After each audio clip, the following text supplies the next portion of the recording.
अस्सलाम वालेकुम। आज के इस वीडियो का पर्पस है कि मैं आप लोगों को बता सकूं कि प्रोविडेंट फंड क्या होता है और इसके पीछे टैक्सेबिलिटी कैसे अराइज हो रही होती है और कैसे ये एम्प्लॉय के लिए बेनिफिट क्रिएट करता है।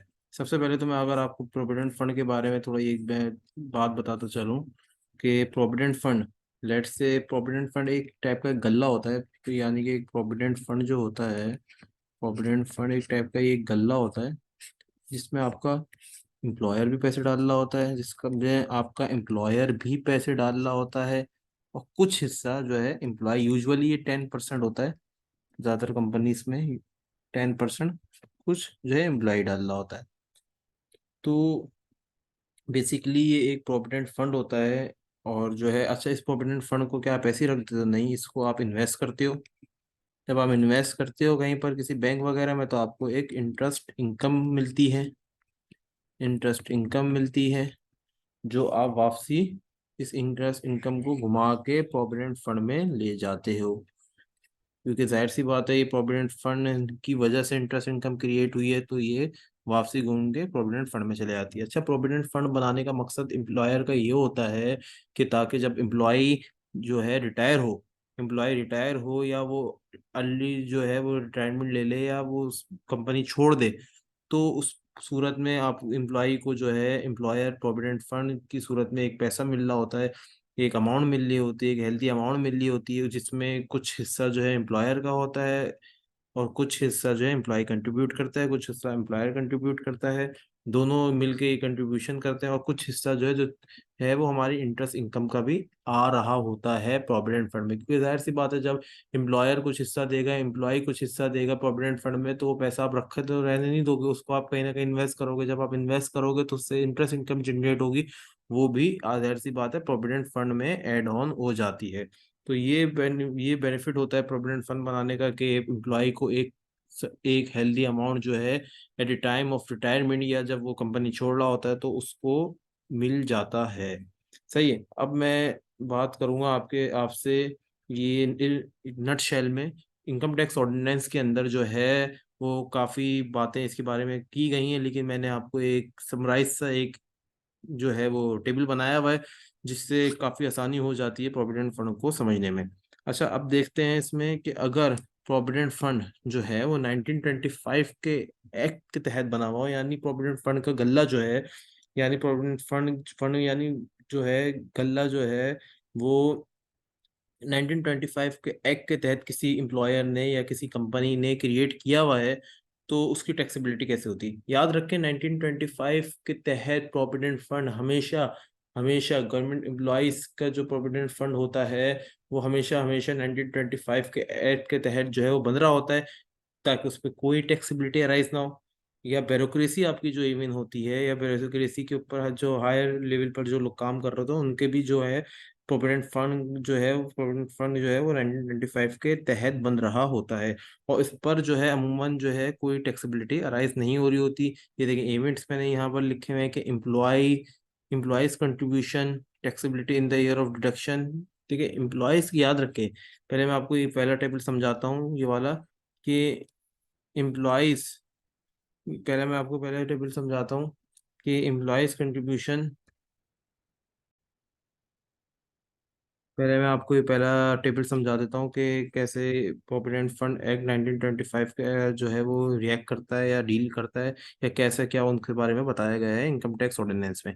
अच्छा, एम्प्लॉयज का जो कंट्रीब्यूशन होता है वो at the time of deduction, जब उसकी सैलरी से डिडक्ट हो रहा होता है, उसी वक्त जो है वो टैक्सेबल उसकी जो टैक्स है वो कट चुका होता है। अच्छा, interest credited during the year, जाहिर सी बात है पूरे साल में हमारे को इंटरेस्ट भी मिला होगा कुछ ना कुछ, तो उस पर नो टैक्सेबिलिटी अराइज हो रही होती है, कोई यानी कोई टैक्स नहीं लग रहा होता अगर हमने 1925 के एक्ट के तहत जो है वो प्रोविडेंट फंड क्रिएट किया हुआ है। और इंटरेस्ट क्रेडिट, सही है। और अच्छा, यहाँ सॉरी, मैंने एक मिस्टेक की हुई है यहाँ पर कि यहाँ पर ये एक मिस्टेक मुझसे हो गई है, एक सिली सी मिस्टेक है कि ये मैं कैंसिल करके यहाँ पर एम्प्लॉयर्स कंट्रीब्यूशन लिख देता हूँ। एम्प्लॉयर्स कंट्रीब्यूशन,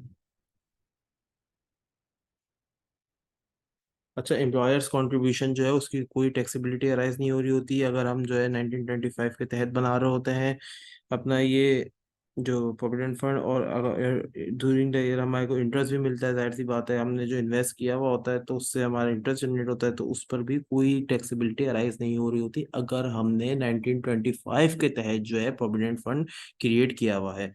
अच्छा, अब आते हैं रिकॉग्नाइज प्रोविडेंट फंड के ऊपर।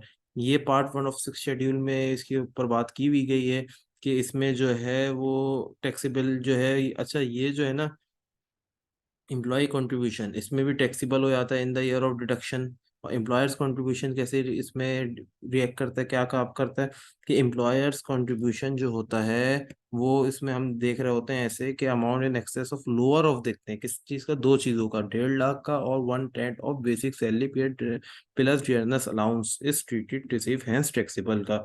सही है। अच्छा, इसको मैं प्रॉपर एग्जाम्पल के साथ कराऊंगा तो फिर आप लोग को बहुत आसान लगेगा, बहुत इजी लगेगा इसको समझना इस टेबल को। तो मैं इसको जो है वो एक सवाल एक एग्जाम्पल भी कराऊंगा ताकि आप लोगों को प्रॉपरली ये जो है टेबल जो है समझ में आ सके।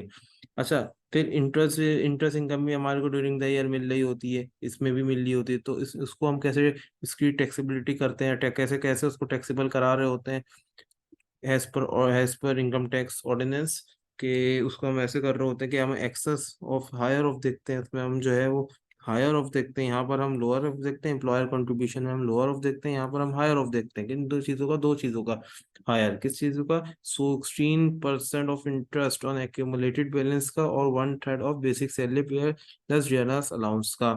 सही है। अब तीसरे कुछ जगहों पर अनरिकॉग्नाइज प्रोविडेंट फंड भी बन रहा होता है। अच्छा, यहाँ पर एम्प्लॉय का जो कंट्रीब्यूशन होता है वो कैसे टैक्सेबल होता है, in the year of deduction हो जाता है जैसे पहले हो रहा था। एम्प्लॉयर कंट्रीब्यूशन जो है यहाँ पर उसका कोई नो टैक्सेबिलिटी अराइज हो रही होती है, और जो इंटरेस्ट इनकम जो है पूरे साल की उसकी भी नो टैक्सेबिलिटी अराइज हो रही होती है। और लेकिन जो है वो एम्प्लॉयर कंट्रीब्यूशन और इंटरेस्ट वो जो है वो टैक्सेबल हो जाता है इसमें भी। सही है। पेमेंट एक्यूमुलेटेड बैलेंसेस जो है इसमें हमारा 1925 के तहत अगर हम जो है वो आपका प्रोविडेंट फंड क्रिएट करेंगे अपना, तो ये एग्जेम्प्ट होगा under clause 22 part 1 of second schedule के तहत। जो है ये मेरा एग्जेम्प्ट होगा, रिकॉग्नाइज प्रोविडेंट फंड में भी ये मेरा एग्जेम्प्ट होगा, जो है ये मेरा एग्जेम्प्ट होगा, रिकॉग्नाइज प्रोविडेंट फंड में भी मेरा एग्जेम्प्ट होगा इसी के तहत। अगर मैं रिकॉग्नाइज प्रोविडेंट फंड है तो ये एक्यूमुलेटेड बैलेंसेस जो हैं ये भी मेरा एग्जेम्प्ट होगा किसके तहत, clause 22 part 1 of second schedule के तहत। और अनरिकॉग्नाइज प्रोविडेंट फंड में जो है accumulated balance employer contribution interest जो है वो टैक्सेबल होगा। अच्छा, अब बेसिकली ये आपको अभी जो है एलियन से लग रहा होगा ये टेबल, ये अभी नहीं समझ में आ रहा होगा, लेकिन मैं आपको जो है बहुत इजी से आपको आसानी से जो है ये आपको मैं समझा दूंगा थ्रू एग्जाम्पल। तो आप एग्जाम्पल की तरफ बढ़ते हैं। सही है। मिस्टर अशर इज वर्किंग, जिसमें अच्छा ये आप एग्जाम्पल समझ लेंगे तो आपको पूरा बआसानी जो है ये समझ आ जाएगा कि इसकी टैक्सेबिलिटी कैसे हो रही होती है प्रोविडेंट फंड की। तो वो अब हम सवाल के थ्रू देखते हैं। Mister Ashar is working in multinational during the year detail of his income is as under. अच्छा, ये मिस्टर अशर जो है वो एक मल्टीनेशनल में काम करते हैं और ये उनके पर्टिकुलर्स दिए हुए हैं। तो वो बेसिक सैलरी और डियरनेस अलाउंस उनकी मिला के कुल मिला के जो बन जाती है वो 29 लाख की बन जाती है। अदर अलाउंसेस एंड परक्सिट्स भी उनको दिए हुए गए हैं कंपनी की तरफ से, ये जो है 320,000 की बन जाती हैं। कुछ एम्प्लॉयर कंट्रीब्यूशन करता है प्रोविडेंट फंड में, यानी कि एम्प्लॉयर जो है प्रोविडेंट फंड में कुछ पैसा मिलाता है, वो आपका बन जाता है 210,000 का बन जाता है, 2210040 का बन जाता है। और interest credited to the fund जो है वो यानी कि पूरे साल में इंटरेस्ट जो है वो जो फंड में क्रेडिट होता है वो होता है 12540 का। सही है। Interest rate for the income credited to the provident fund is 20% in case of Ashar. अच्छा, इंटरेस्ट रेट जो है वो है 20% का इस केस में। जो अशर को यानी कि अशर को इंटरेस्ट रेट जो है वो 20% मिलता है प्रोविडेंट फंड में। सही है। यानी कि जो उसको इनकम इनकम जनरेट हो रही है, यानी कि ये जो है ना ये interest credit to the fund, ये 20% है। किसका? एक्यूमुलेटेड बिलनेस का। तो हम इसको ग्रॉस अप करके देख रहे होंगे चीज़ों को। तो अब जो है मैं आपको सवाल की तरफ लेके चलता हूँ। तो मैं आप इसको सॉल्व कराता हूँ इस सवाल को, कि ये सवाल जो है कैसे सॉल्व होगा, मैं आपको करके दिखाता हूँ। बहुत आसान है। तो सॉल्यूशन की तरफ हम बढ़ते हैं। सबसे पहले तो मैं बेसिक सैलरी लिखूंगा शेयर की, कि बेसिक सैलरी कितनी है। बेसिक सैलरी, उसमें मैं डियरनल अलाउंस भी लिखूंगा उसके साथ। फिर मैं उसके बाद जो है डियरनल अलाउंस लिखूंगा। उसके बाद मैं जो है डियरनल अलाउंस लिखूंगा। फिर मैं ऑल अदर परक्विजिट्स लिख दूंगा। ऑल अदर परक्विजिट्स लिख देता हूँ। सही है। बेसिक सैलरी मेरी अशर की है ये अमाउंट।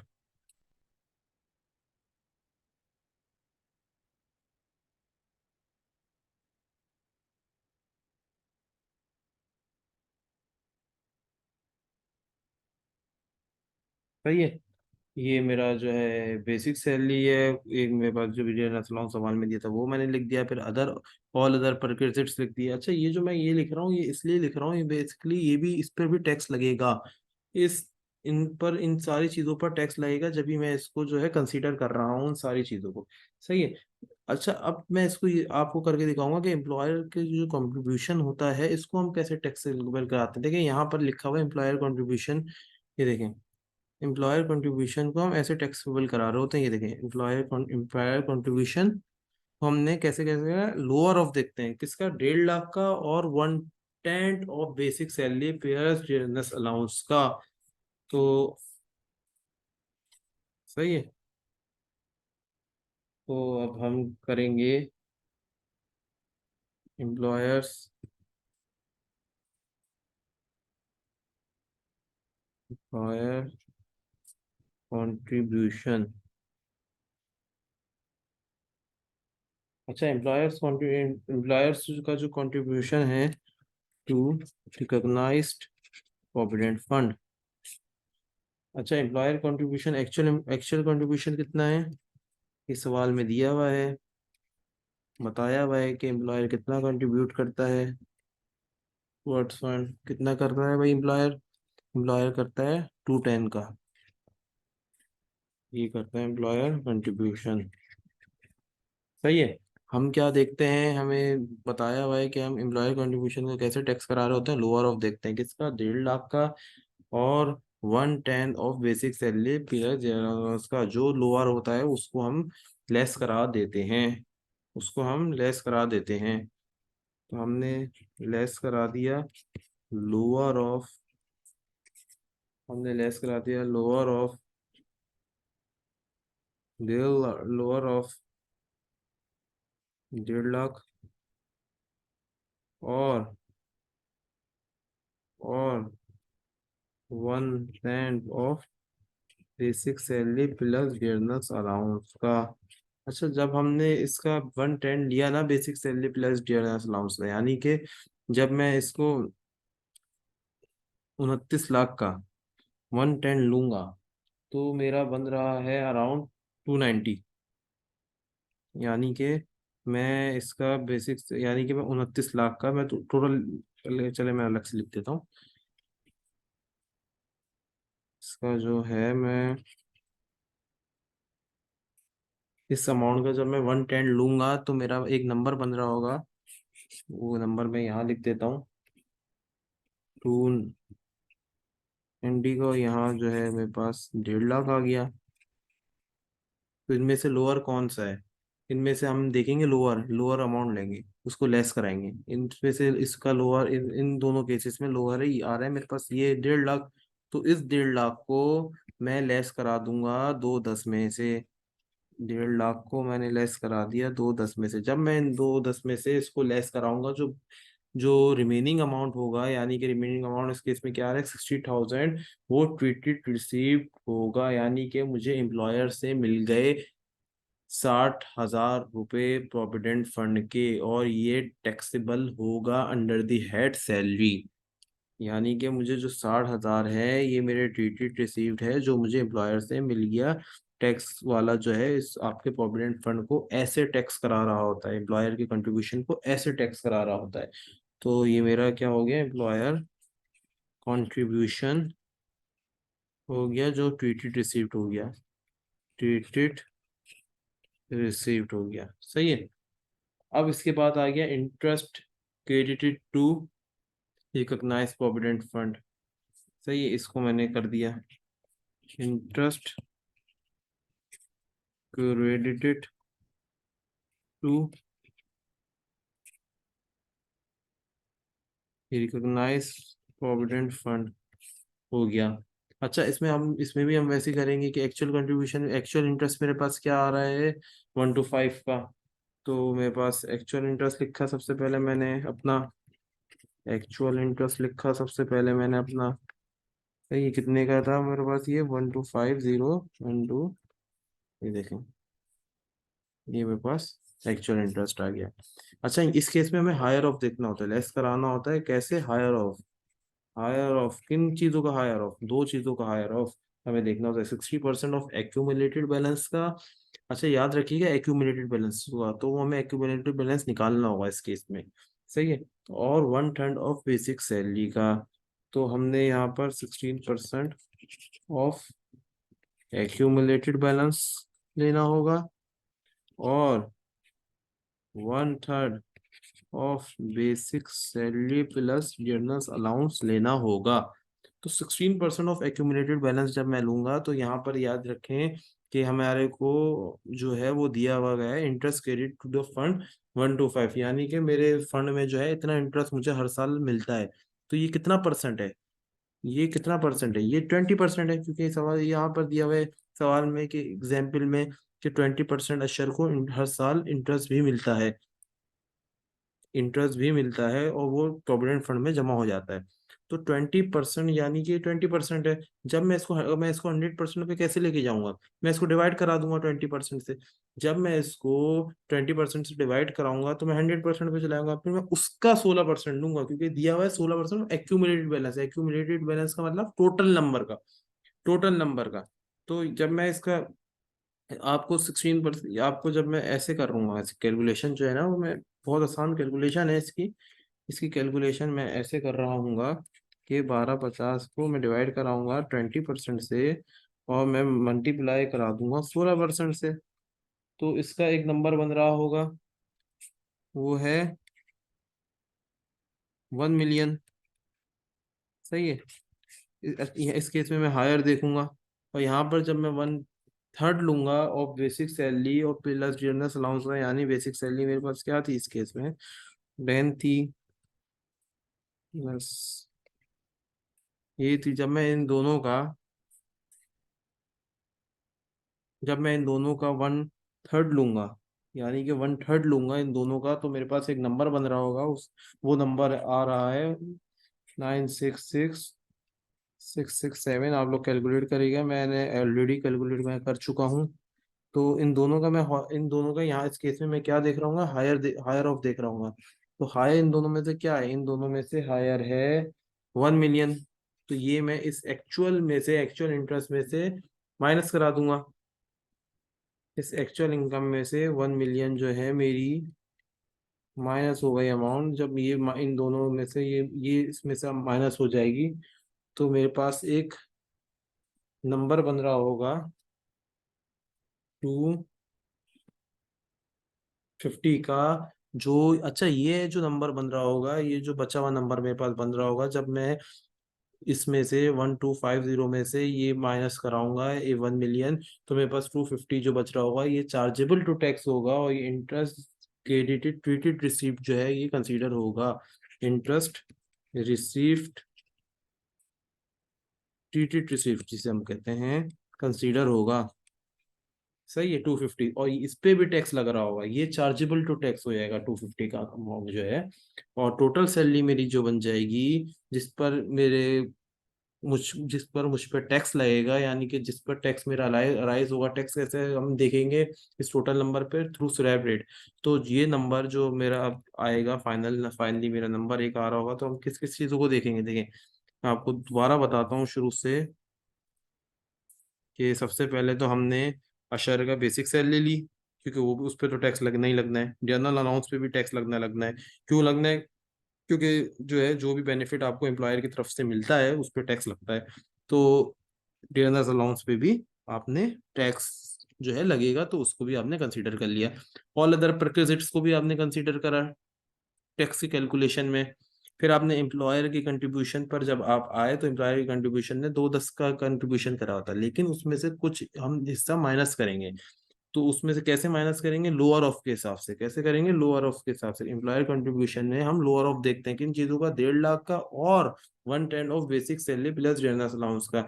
तो इन दोनों में से जो लोअर आ रहा है वो 150 आ रहा है, तो 150 मैंने ले लिया, और उसको जब मैंने लेकर माइनस कराया तो 60,000 का नंबर मेरे पास जो है वो आ रहा था। उसको हमने चार्जेबल टू टैक्स करा दिया अंडर द हेड सैलरी, यानी कि 60,000 को मैं इन तीनों नंबर में, ये देखें 60,000 को मैं इन तीनों नंबर में इसमें इसमें इसमें ऐड कराऊंगा।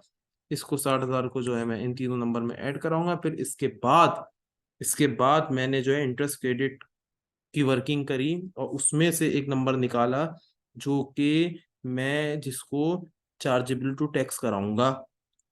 वो मैंने कैसे फाइंड आउट करा कि एक्चुअल इंटरेस्ट मेरा था 1250 का, उसमें से लॉ मेकर कहता है आप लेस करा दो higher of 16% of accumulated balance.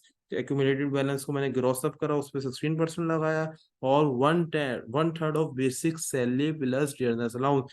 तो इसका ये आ गया 9666। इसमें हायर क्या था? 1 मिलियन था, तो 1 मिलियन को मैंने लेस करा दिया एक्चुअल इंटरेस्ट क्रेडिट से। तो मेरे पास कुछ अमाउंट बचा 250 का, उसको मैंने चार्जेबल टू टैक्स करा दिया अंडर द हेड सैलरी, यानी कि इस नंबर को भी 250 को भी मैं 60,000 में 60,000 में प्लस इन तीनों नंबर में ऐड कर दूंगा। और मेरे पास अब आएगी, अगर मैं इन पांचों नंबर को ऐड करूं तो अब आएगी मेरे पास टोटल सैलरी। टोटल सैलरी जिस पर मेरे मेरे ऊपर टैक्स लग रहा होगा थ्रू स्लैब रेट के, ये जो नंबर जिस भी स्लैब रेट में फॉल कर रहा होगा उस हिसाब से मुझ पर टैक्स लग रहा होगा, और वही टैक्स मुझे गवर्नमेंट ऑफ पाकिस्तान को बीइंग अ सैलरीड पर्सन जो है वो देना होगा। तो ये मेरा टोटल जो बन रहा है वो 35। देखें, ये जो टोटल मेरा इन 5 नंबरों का बन रहा है, किनका? इन 5 नंबरों का, इन 5 नंबरों का 1, फिर मैं लिख भी देता हूँ, 1 2 3, ये 4, सही है, ये 5। इन 5 नंबरों का जो मेरे पास टोटल बन रहा है वो बन रहा है 35300000। यानी कि ये मेरी टोटल सैलरी है जिस पर मुझ पर टैक्स लगेगा थ्रू स्लैब रेट, यानी कि ये नंबर जिस भी स्लैब रेट में फॉल कर रहा होगा सैलरीड पर्सन का। अच्छा, यहाँ पर सैलरीड पर्सन का स्लैब रेट लिएगा, गवर्नमेंट ने दिया हुआ होता है, एफबीआर ने दिया हुआ होता है। तो जो भी सैलरीड पर्सन का स्लैब रेट बन रहा होगा उस हिसाब से जो है मैं टैक्स गवर्नमेंट ऑफ पाकिस्तान को पे कर रहा हूँ। उम्मीद है मैंने आपको इसमें कंप्लीट जो है समझा दिया होगा कि प्रोविडेंट फंड जो है वो क्या होता है, कैसे इसमें कितने हेड होते हैं, किस किस्म के ये मतलब इसमें चीजें होती हैं, और कैसे इसकी टैक्सेबल टैक्स अरे मतलब टैक्स लाइबिलिटीज की अराइज हो रही होती है कैसे, और क्या हिसाब किताब होता है इसका। आपको मैंने उम्मीद है समझा दूंगा, और मैं दोबारा नटशेल में भी बता देता हूँ कि इसमें सबसे पहले हमारे को 3 चीजें हमारी हमें देखनी होती हैं। सबसे पहले इसमें इसमें हमें ये देखना होता है कि आपको आपको जो है वो एक्चुअल कंट्रीब्यूशन कितना मिल रहा है एम्प्लॉयर की तरफ से, वो मैंने देखा। उसको मैंने लोअर ऑफ के हिसाब से जो है वो टैक्स कराया। फिर मैंने इंटरेस्ट क्रेडिट देखा, उसको भी मैंने हायर ऑफ के हिसाब से, यहाँ पर हायर ऑफ देख रहे होते हैं तो हायर ऑफ मैंने इन दोनों चीज़ों का 16% का और 1/3 का मैंने हायर देखा। हायर मैंने निकाल के उसको लेस कराया तो मेरे पास 250 का नंबर आया।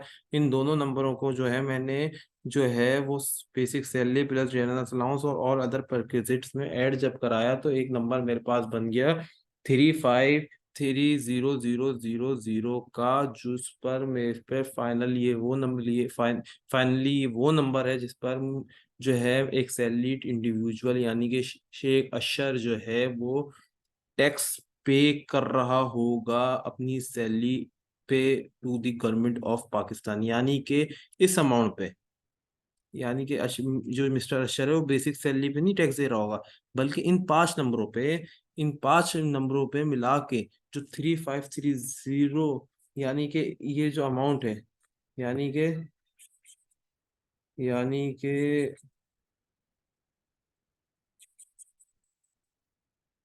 सही से साफ से करके लिख देता हूँ, यानी कि 3530 इस अमाउंट पे जो है as a salaried person mister Ashar जो है वो टैक्स दे रहा होगा to the government of Pakistan. उम्मीद है मैंने आपको प्रोविडेंट फंड कैसे काम करता है और क्या होता है मैंने पूरा इसको समझा दिया होगा। टेबल भी मैंने एग्जाम्पल कराने का मकसद ये था कि टेबल आपको जो है समझ में आ जाए इजीली, आप जो है एब्जॉर्ब कर लें। मिलते हैं नेक्स्ट इंटरेस्टिंग वीडियो के साथ। Thank you.